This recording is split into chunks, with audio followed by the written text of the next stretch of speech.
ہر روز کئی لوگ گزرتے ہیں، کچھ رکتے ہیں، کچھ صرف دیکھتے ہیں، لیکن کچھ لوگ زندگی بدل دیتے ہیں۔ یہ رمیز ہے 10 سال کا، پاؤں میں چپل نہیں، ہاتھوں میں پھول، زندگی سے لڑتا ہوا، روزی کی تلاش میں۔ کوئی اسے ڈانٹ کر بھگا دیتا ہے، کسی کے پاس وقت نہیں ہوتا اسے سننے کا، لیکن اس دن ایک نیا چہرہ اس کے سامنے رکتا ہے۔ بیٹا، اسکول کیوں نہیں جاتے؟ رمیز، بھوکے پیٹ اسکول نہیں جاتے سر، پہلے روٹی ضروری ہے۔ وہ آدمی کچھ نہیں کہتا، صرف دیکھتا ہے، آنکھوں میں کچھ سوچ، کچھ احساس۔ اگلے دن وہ پھر آتا ہے، ہاتھ میں چپل، بیگ اور لنچ باکس لے کر۔ یہ لو، اب روز اسکول جاؤ گے نا؟ رمیز آنسوؤں کے ساتھ، سر آپ فرشتہ ہو۔ آدمی مسکراتا ہے، کچھ نہیں کہتا، بس چلا جاتا ہے ہمیشہ کے لیے۔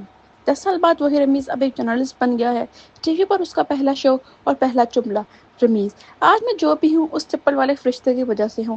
اگر آپ سن رہے ہیں سر، میں کسی اور رمیز کے پاؤں تک چپل ضرور پہنچاؤں گا۔ چھوٹی سی مدد کسی کی زندگی کا رخ بدل سکتی ہے۔ آج کسی کا فرشتہ بن جاؤ۔